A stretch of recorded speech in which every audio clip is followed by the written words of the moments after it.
ஐந்தாம் தமிழர் சங்க நேயர்கள் அனைவருக்கும் வணக்கம். கல்கத்தாவில் கொடூரமாக கற்பழித்து கொலை செய்யப்பட்ட மௌமிதா அவர்களுக்கு ஐந்தாம் தமிழர் சங்கம் சார்பாக ஆழ்ந்த இரங்கலை தெரிவித்துக் கொள்கிறோம்.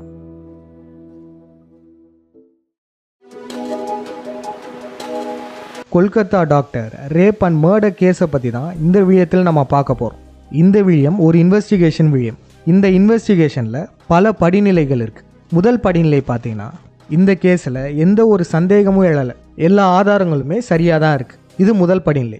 இது தவறாக இருக்கும் பட்சத்தில் நம்ம இன்வெஸ்டிகேஷனுடைய அடுத்த படிநிலைக்கு போவோம். அது என்னதுன்னா, இந்த கேஸில் நமக்கு சந்தேகம் இருக்குது, கவர்மெண்ட் நம்மக்கிட்டேருந்து ஏதோ மறைக்குதா அப்படின்ற ஒரு சந்தேகம் எழுது. இது இரண்டாவது படிநிலை. இதையும் தாண்டி போனோன்னா கன்ஃபார்மாக இந்த கேஸுக்கு பின்னாடி அரசியல்வாதிகள் ஒழிஞ்சிட்ருக்காங்க. இந்த மர்டர் கேஸுக்கு பின்னாடி நிச்சயமாக பெரிய பெரிய பொலிட்டீஷியன்ஸ்லாம் இருக்காங்க. அதை இவங்க திட்டமிட்டு மறைக்கிறாங்க. இது அடுத்த படிநிலை. இதுக்கப்புறம் கடைசியாக பார்த்தீங்கன்னா, இது இந்த பிண்டாரிகளால் திட்டமிட்டு கொடுக்கப்பட்ட, இந்த யூத பிராமணர்களால் நடத்தப்பட்ட சடங்கு கொலை தான் அப்படின்ற முடிவுக்கு வருது. இது கடைசி படிநிலை.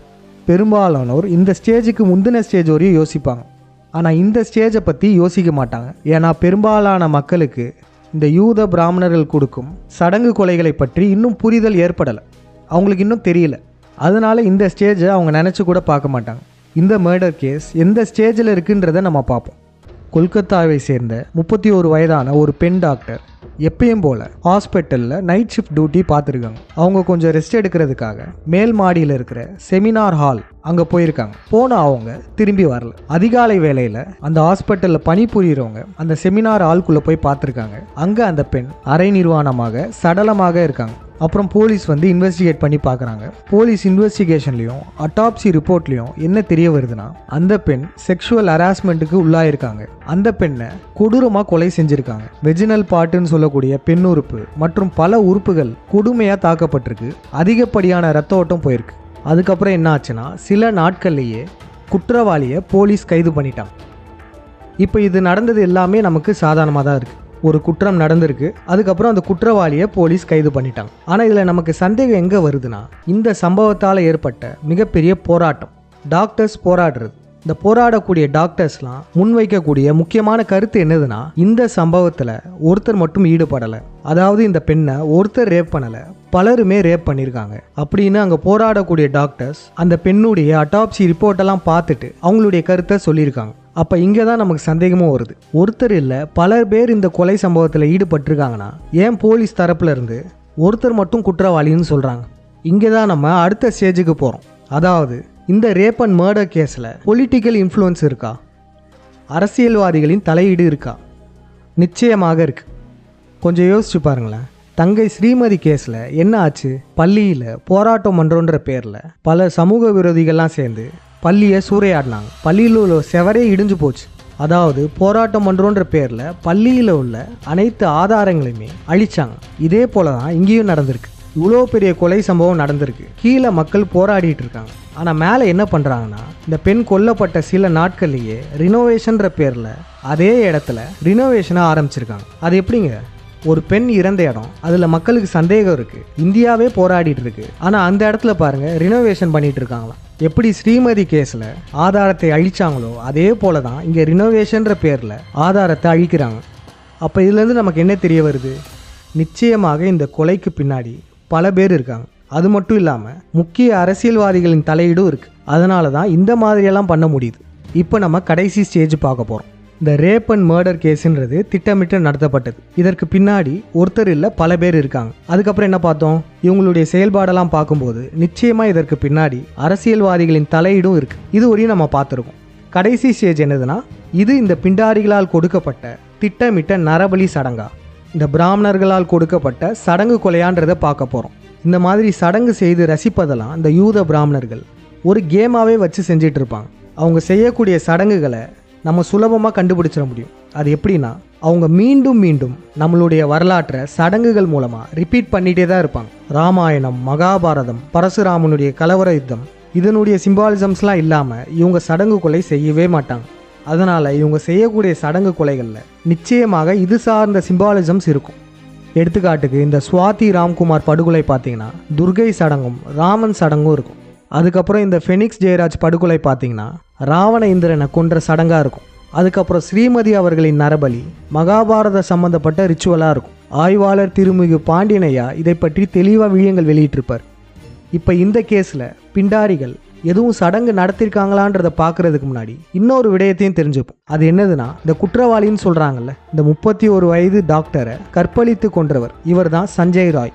இவர் யாருன்னு பார்த்தீங்கன்னா சிவிக் வாலண்டியர், அதாவது கொல்கத்தாவில் போலீஸ் வாலண்டியராக இருக்கிறவர். இங்கே தமிழ்நாட்டில் ஃப்ரெண்ட்ஸ் ஆஃப் போலீஸ்னு இருந்தாங்களே, அதே போல் கொல்கத்தாவில் சிவிக் வாலண்டியராக இருக்கார். இதை ஏன் நம்ம இவ்வளோ முக்கியத்துவமாக சொல்கிறோன்னா, ஃபெனிக்ஸ் ஜெயராஜ் வழக்கில் ஃப்ரெண்ட்ஸ் ஆஃப் போலீஸுடைய பங்கு மிக முக்கியமாக இருந்தது. அதாவது ஃபெனிக்ஸ் ஜெயராஜை கொடூரமாக அடித்து கொன்றவர்கள் இந்த ஃப்ரெண்ட்ஸ் ஆஃப் போலீஸை சேர்ந்தவர் தான், போலீஸ் வாலண்டியர்ஸ் தான். இந்த போலீஸ் வாலண்டியர்ஸான ஃப்ரெண்ட்ஸ் ஆஃப் போலீஸ் பற்றி ஆய்வறிஞர் திரு பாண்டியனையா பல ஆண்டுகளுக்கு முன்பே சொல்லியிருக்காரு. அவர் சொன்ன அந்த விழயத்திலிருந்து ஒரு சில பகுதிகளை இப்போ நம்ம பார்ப்போம். இந்தியாவின் இல்லுமினாட்டி அமைப்பு என்பது RSS தானே. ஆக சேவாபாரதி என்ற பெயரில் இயங்கும் தமிழக ஃப்ரெண்ட்ஸ் ஆஃப் போலீஸ் என்பது சங்கிகளால் இயக்கப்படும் அமைப்பு என்பதில் ஏழளவும் ஐயமில்லை. ஆக ராவண இந்திர இரட்டையர்களை வதம் செய்வதின் சிம்பாலிசமாகத்தான் ஜெயராஜ் பென்னிக்ஸ் அப்பாவி இரட்டையர்களின் சித்திரவதை கொலை என்பது இப்போது நன்றாக புரிகிறது. இப்போது ஃப்ரெண்ட்ஸ் ஆஃப் போலீஸின் வண்டவாளம், அதாவது இவர்கள் இல்லுமினாட்டிகளால் இயக்கப்படுகிறவர்கள் என்ற உண்மை தண்டவாளத்தில் ஏறிவிட்டதால் இந்த அமைப்பை நிரந்தரமாக தடை செய்ய வேண்டும். ஃப்ரெண்ட்ஸ் ஆஃப் போலீஸை தமிழர்கள் இனி பகை சக்தியாகத்தான் பார்ப்பார்கள். இந்த போலீஸ் வாலண்டியர்ஸ் பலருமே RSS அடியாட்களாக தான் இருப்பாங்க. இந்த அடியாட்களை வைத்து இந்த பிராமணர்கள் பல சடங்கு வேலைகளை செய்வாங்க. இந்த கேஸ்லேயுமே கைது செய்யப்பட்டவர் போலீஸ் வாலண்டியராக இருக்கிறதுனால நிச்சயமாக இதற்கும் இந்த யூத பிராமணர்களுக்கும் தொடர்பு இருக்குன்றது நமக்கு தெரிய வருது. காவல்துறை தரப்புல இருந்து சஞ்சய் ராய் பற்றி என்ன சொல்கிறாங்கன்னா, இவரு ஒரு சைக்கோ, இவருடைய 4 மனைவிகளை சித்திரவதை செஞ்சுருக்காரு அப்படின்லாம் சொல்கிறாங்க. இதை வச்சு என்ன கட்டமைக்க பார்க்குறாங்கன்னா, இந்த ஒரு ஆளால் தான் இந்த பெண் பாதிக்கப்பட்டுள்ளார், வேற யாருக்கும் இதில் தொடர்பு இல்லை அப்படின்னு மக்கள் மனதில் பதிய வைக்கிறாங்க. ஆனால் உண்மை என்னதுன்னா, இவர் சைக்கோலாம் கிடையாது. சைக்கோவாக இருந்தால் எப்படி போலீஸ் வாலண்டியரில் செலக்ட் பண்ணாங்க?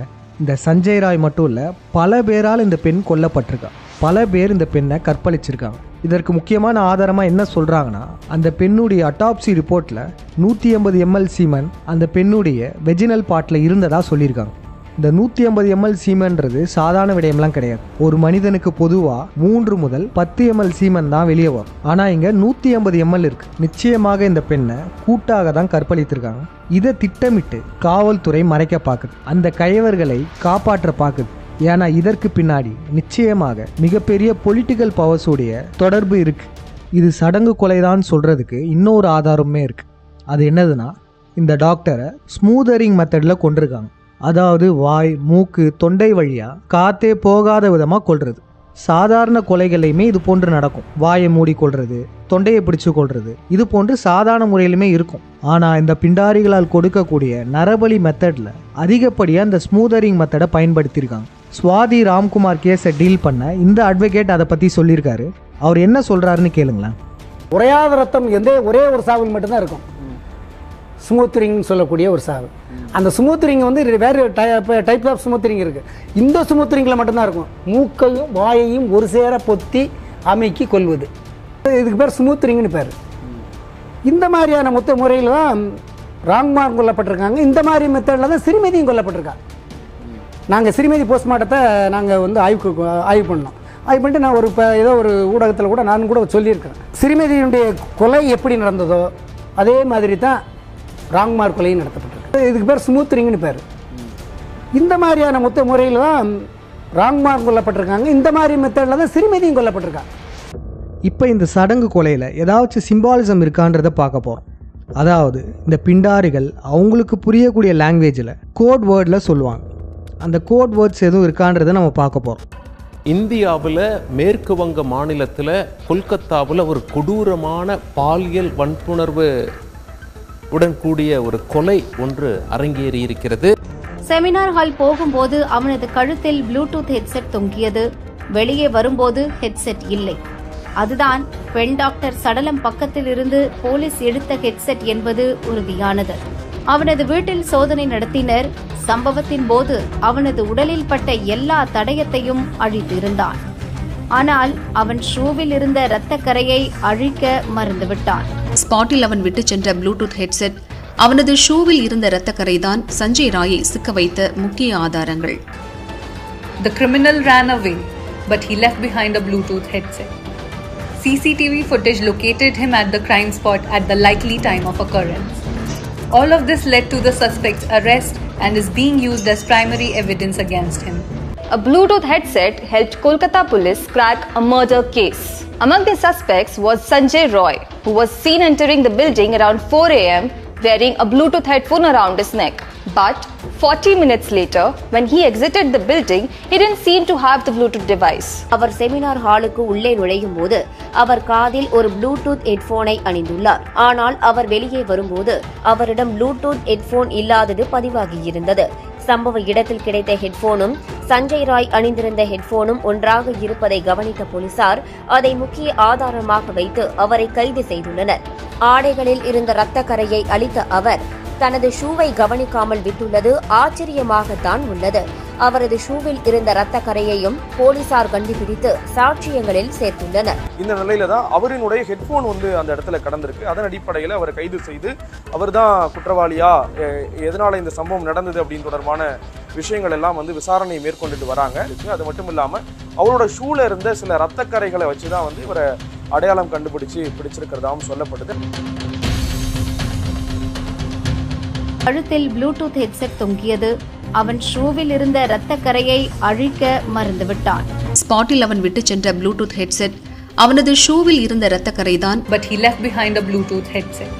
A Bluetooth headset helped Kolkata police. அவர் காதில் ஒரு ப்ளூடூத் ஹெட்போனை அணிந்துள்ளார். தனது ஷூவை கவனிக்காமல் விட்டுள்ளது ஆச்சரியமாகத்தான் உள்ளது. அவரினுடைய ஹெட்போன் அந்த இடத்துல கடந்திருக்கு. அவரோட ஷூல இருந்த சில இரத்த கரைகளை வச்சுதான் இவரை அடையாளம் கண்டுபிடிச்சு பிடிச்சிருக்கிறதாவும் சொல்லப்படுது. இவங்க சொல்லக்கூடிய இந்த ப்ளூடூத்தும் அந்த ஷூவும் தான் இங்கே கோட்வேர்டு.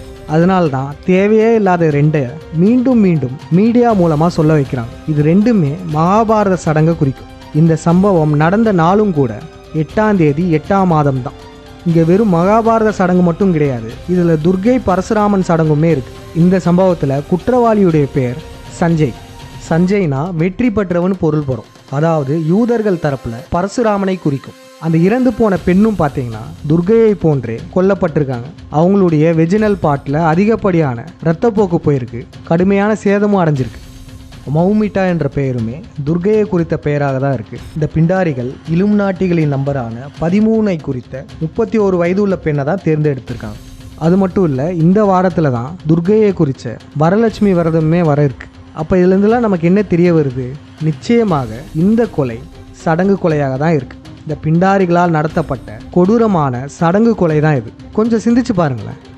அந்த 31 வயதுள்ள அந்த பெண் என்ன தப்பு செஞ்சாங்க? அவங்களுக்கு எவ்வளோ வாழ்நாள் கனவுகள் இருந்திருக்கும், லட்சியங்கள் இருந்திருக்கும். அவங்களாம் கடைசி வரையும் ஏன் மரணிக்கிறோன்னு தெரியாமையே மரணிச்சிருக்காங்க.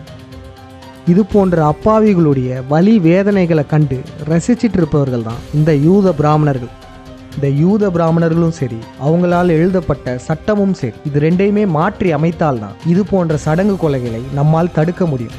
அதுவரையும் இவங்க இந்த சடங்கு கொலைகளை செஞ்சுக்கிட்டே தான் இருப்பாங்க. இந்த லட்சணத்தில் தான் இந்திய மக்களை இண்டிபெண்டன்ஸையே கொண்டாட வைக்கிறாங்க. இந்த யூத பிராமணர்கள்லாம் எப்போ இந்தியாவை விட்டு போகிறாங்களோ அந்த நாள் தான் உண்மையிலேயே நம்ம நாட்டு மக்களுக்கு இண்டிபெண்டன்ஸ் டே. அந்த நாள் கூடிய விரைவில் வர வேண்டும் என்று நம் தமிழ் கடவுளர்களையும் சித்தர்களையும் வேண்டி வணங்குவோம். மீண்டும் அடுத்த விழயத்தில் சந்திப்போம். நன்றி, வணக்கம்.